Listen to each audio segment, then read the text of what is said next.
put it. If it doesn't work, we're going to switch your mic, but I think that should be okay. Okay. So this is what's going to happen, as much as I know, but let's have a seat. You need to sit down. Awesome. Thank you. So you are familiar with these two people here that are standing with me. Reverend Molly Williams and Mark Colombe are here with us today to share the results and the summary of the listening conversations that we had through March and April, February too, I think. There were a lot of them, 46 hours, I imagine. I think, was it 46, Mark? Something like that. Anyways, I'm going to switch it over to you. Thanks for your time today.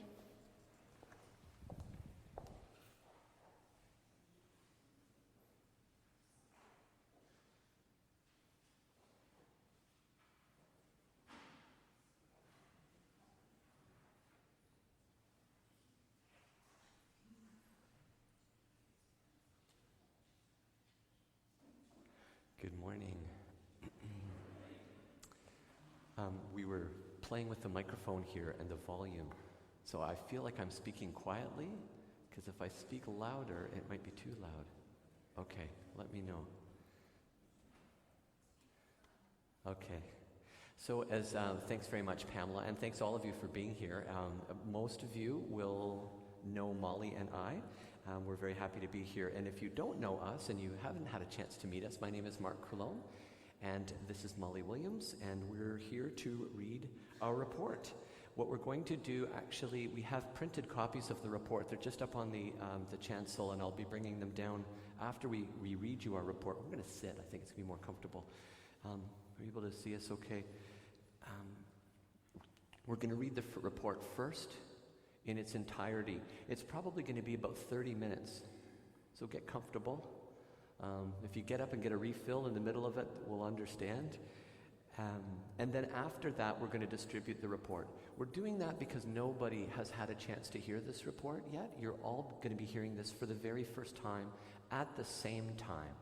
And so then afterwards we can distribute copies and you can read. And we're going to open up for some questions as well, some questions and answers as they go.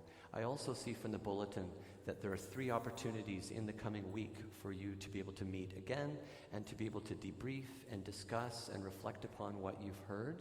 Molly and I are also available in the coming weeks to be available for follow-up conversations too. Just bear. Great. As part of that, we might also do a temperature check at one point after the Q&A, just to kind of see how you're sitting with what you're hearing, that type of thing. So we'll see how that goes. A last word about how to hear this report.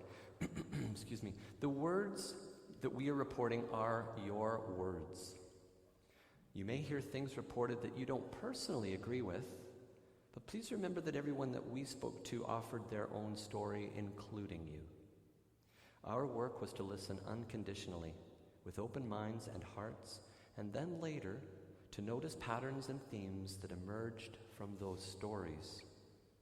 Our report to you is therefore not us telling you what we think and feel, but what you told us that you think and feel. Our recommendations reflect a deep and prayerful discernment on the whole that each of you comprises. Thank you. Folks, I'm going to... Good morning, everyone. How's my voice coming across? I'm going to stand up when I read, and I'm going to sit down when Mark reads, just because I think I breathe better. A little bit of background from childhood church choirs. Folks, I think you already know, but just in case you don't, Mark Colombe is a full-time paid staff member of BC Conference. His role is to support the pastoral relations needs of ministry personnel and congregations within the 4 presbyteries of the Lower Mainland. And Reverend Molly Williams is an ordained United Church minister who served in a number of congregations in Alberta and BC for 37 years. Molly retired from active service 5 years ago, though she remains active within BC Conference, supporting ministry personnel and churches which are in transition. So we're going to give you a little bit of background to the report, the background section of the report. Our involvement with Shuck began around the time of Reverend Stephen Chambers' announcement in late October 2015 regarding his June 2016 resignation. Our role was to support the Council and Pamela Jeffrey as they responded to the news of this change and discerned what steps would next serve Shuck. Those conversations were thoughtful and heartfelt. They led to a clear sense that what the congregation needed most at this time was not to rush into another search process in order to call a new minister as quickly as possible, but to do the opposite, to slow down and take time to reflect and to listen. To support the congregation in this time of deep listening, we offered our services as a listening team to meet with individual congregants and staff. Friends, many of you will remember that Mark wrote a letter to you all in January inviting the congregation and the staff to participate in the listening team. The purpose and the scope of the work was explained in the letter. We then initiated the listening team process to help you gain insight into how the Spirit may be moving within your congregation. The listening team process involved the 2 members of conference and meeting with individual congregants and staff on a confidential basis to hear your stories, your joys, and your concerns. Our goal was to listen to as many people as possible, knowing that each person's perspective contains valuable wisdom that will benefit the whole.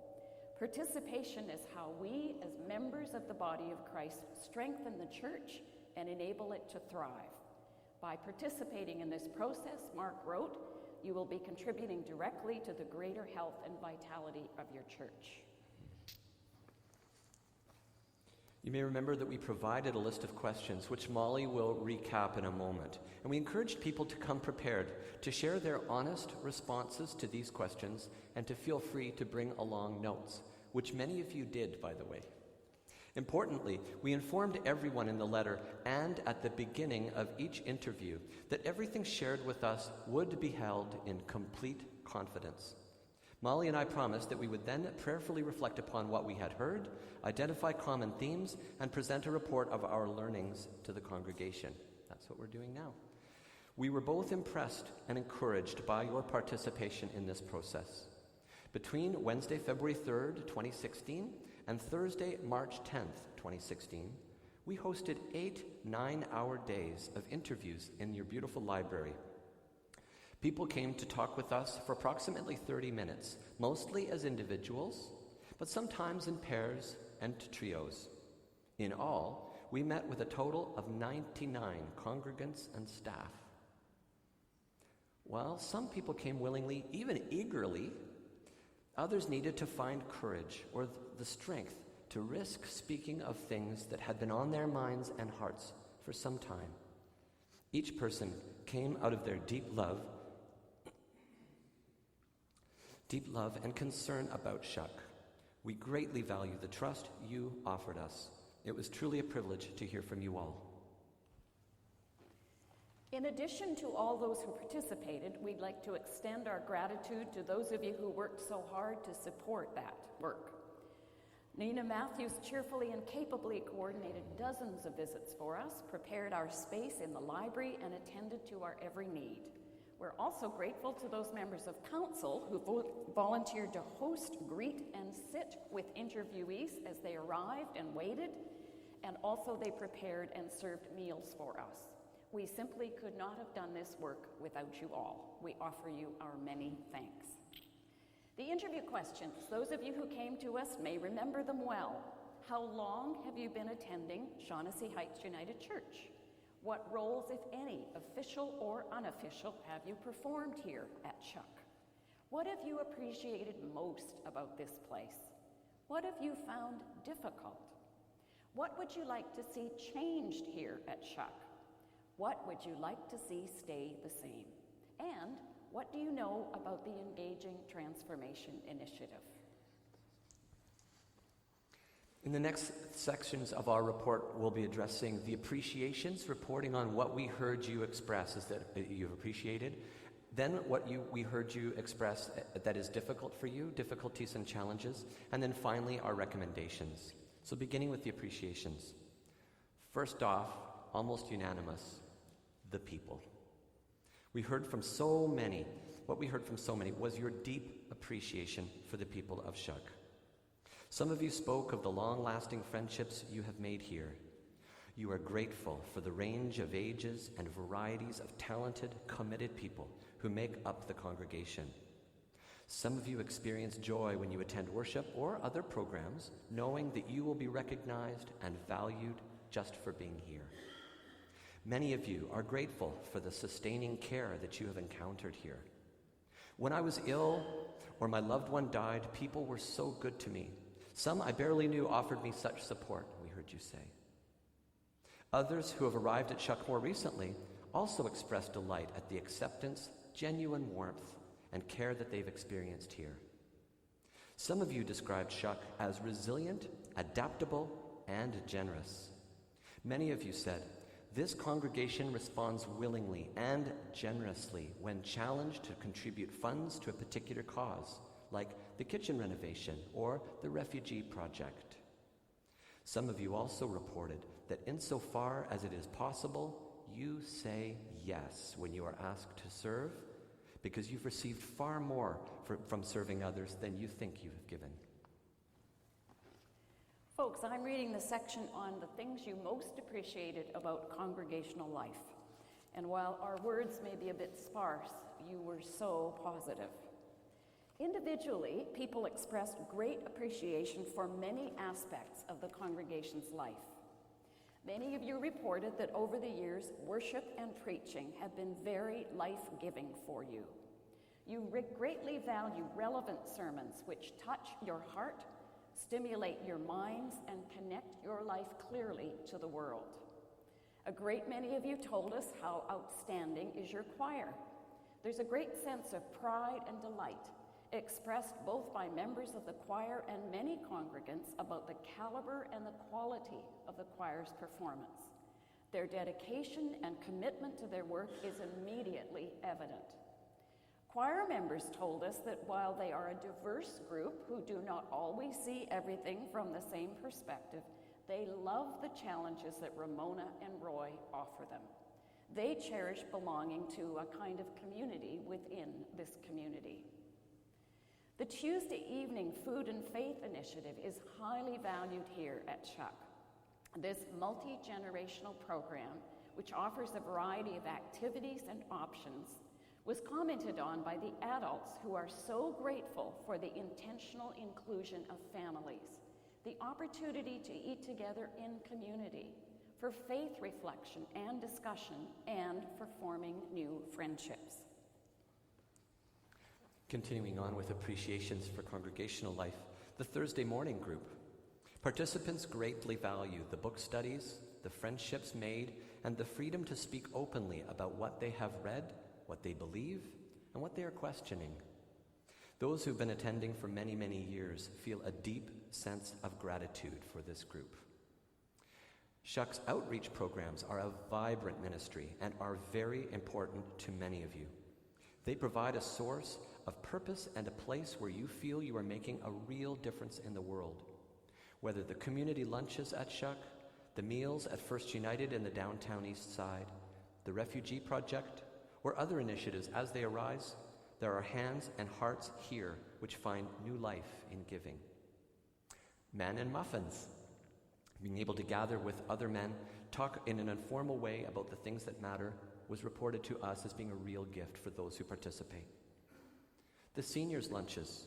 We heard that these are still important gatherings for those of you who are able to attend. It enables you to feel connected and beloved members of Shuck. The youth trips to northern British Columbia, the opportunities for growth and learning, a great experience and a real privilege for both the young people and the parents' elders. The Engaging Transformation Project. Many of you told us that the small group experience was very positive. You appreciated the care offered by your hosts and the skill and commitment of your group leaders. You valued meeting with and hearing from others in the congregation who you might not have gotten to know otherwise. Small group ministries. Since the completion of the Engaging Transformation Project, those who have been able to participate in the follow-up small groups have found them life-giving. I get to start the section on your appreciations of your staff. A great many of you expressed profound gratitude for Pamela Jeffrey's gifts, skills, commitment, and care for this place over the past 10 years. We heard many positive anecdotes about the difference she has made in your lives and in the lives of others. You told us that you value the ease with which she relates to people, especially the youth, as well as the quiet strength and wisdom that she conveys in her leadership. You offered significant appreciation for who Pamela is and what she offers to Shuck. Roy, are you here somewhere? Oh, good, thank you. Roy Campbell's skills and gifts are also highly regarded among most of you with whom we spoke.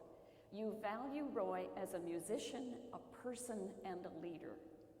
Choir members and congregants alike expressed appreciation for Roy's enthusiasm, expertise, and his professionalism.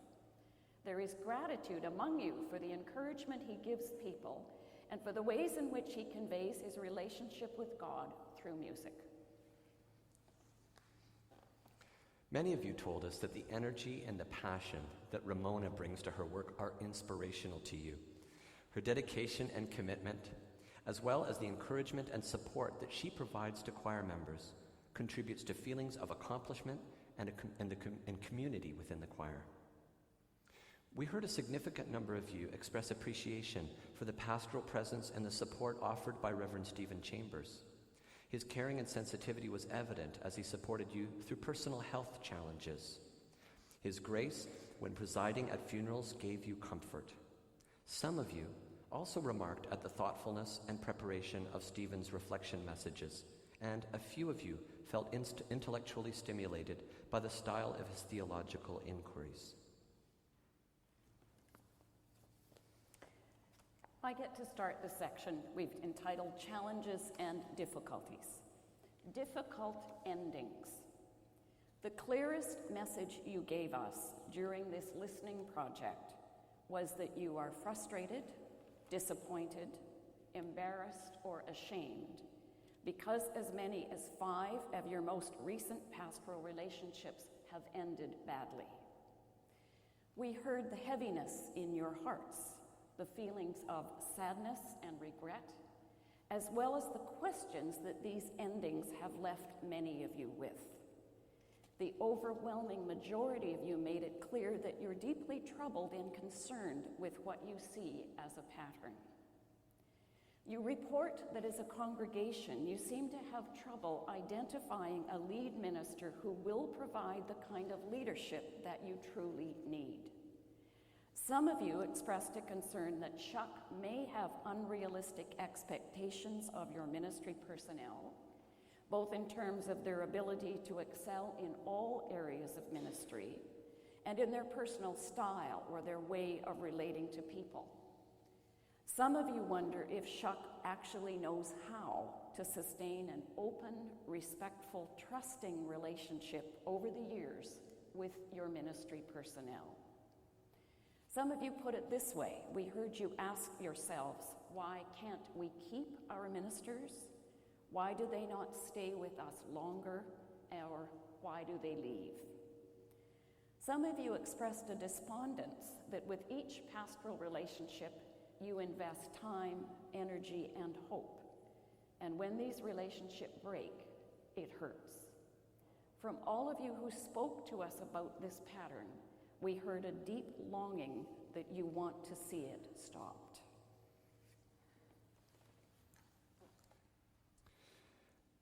Another challenge falls under the category that we called culture. Some of you named another pattern that you find troubling. You told us that at Shuck there seems to be a few people who believe that their passion and conviction about an issue entitles them to behave disrespectfully towards others.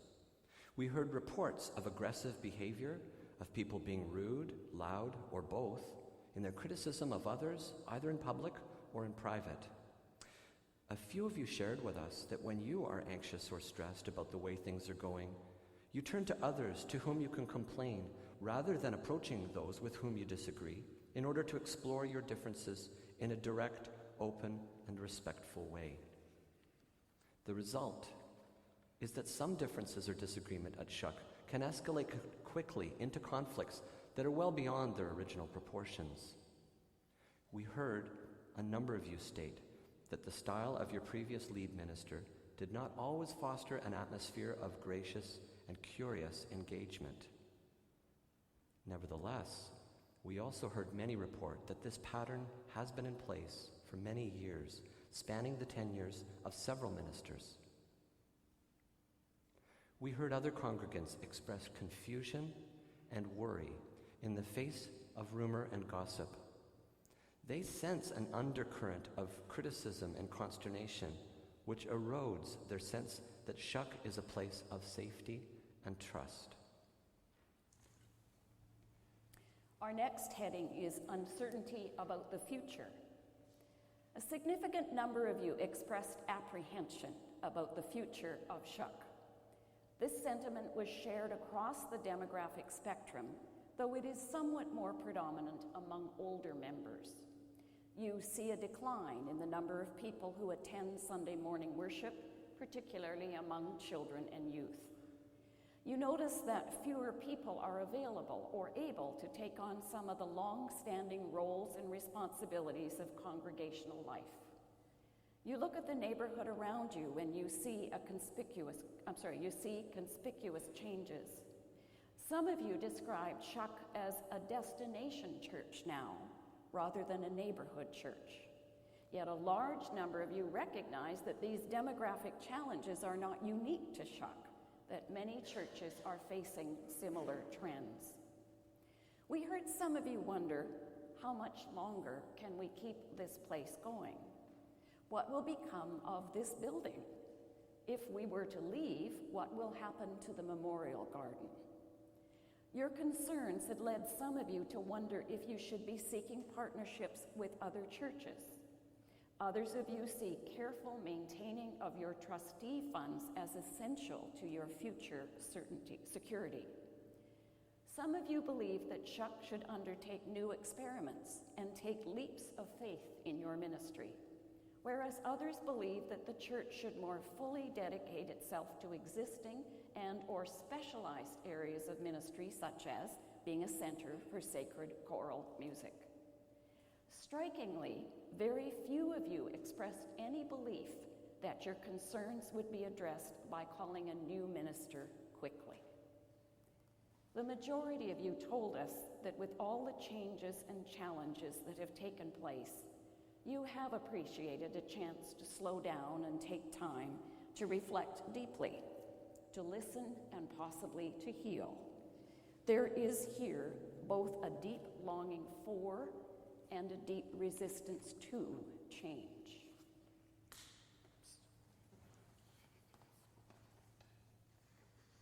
The next section I'll be speaking to difficulties that you reported around governance. We heard from many in the church's leadership, both past and present, that there has been a lack of clarity about the various roles, responsibilities, and reporting relationships of both staff teams and volunteers. For examples, the supervisory and accountability roles of the minister, of M&P, which is the Ministry and Personnel Committee, and of the board have not been clearly and consistently articulated. There are differences in understanding about the roles of committee chairs and of ministry personnel who sit on those committees.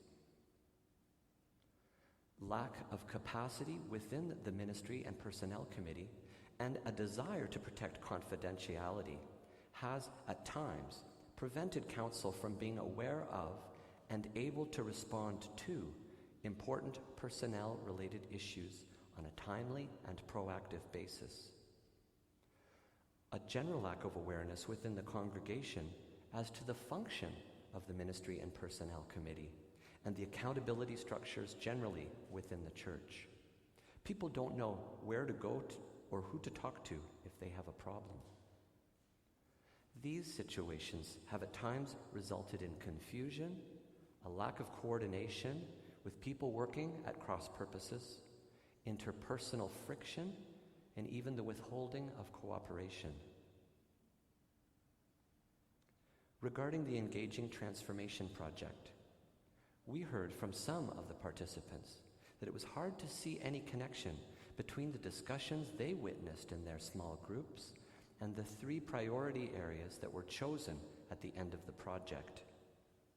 The process used was not clear to some people, and there was a sense that some of the nuanced opinions that were offered in the DOT exercise towards the end of the process were not really heard.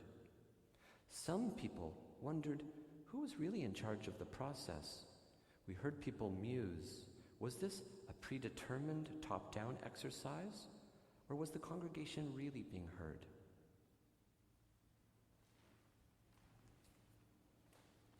The next section is on worship and music.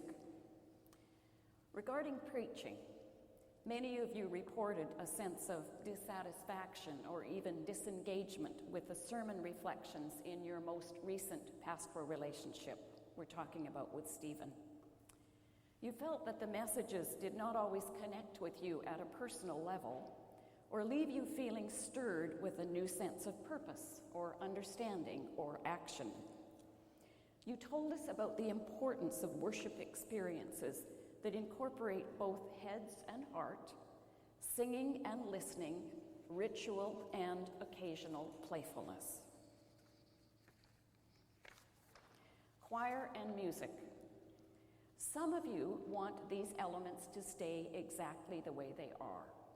Those who greatly value the technical sophistication of the choir's performance, or simply the comfort and familiarity of traditional hymns and anthems. The sophistication and technical prowess of the choir is inspiring for many of you, sources of joy and pride.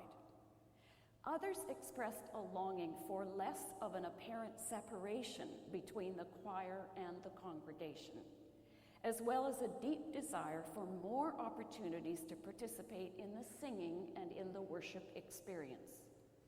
We frequently heard about a desire for different styles of music, ones which rouse the congregation in ways that are different but no less powerful or meaningful than the skill and beauty of what the choir offers.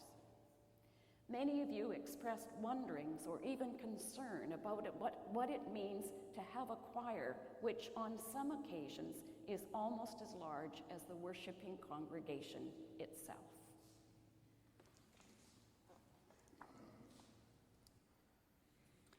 A few final reflections of ours on change before we speak to the recommendations. While we have no doubt that everyone who came to see us did so with the fervent hope that Shaughnessy can yet be the church which God has created it to be, we are aware that it is not always easy to learn and practice and develop new patterns on your way to new life. But we can also tell you that in the church there are people who are specially trained and skilled, who can and will help you, just as there are other resources that you and we can call upon. There is a feeling that the church does engage in initiatives, but that often they don't go anywhere.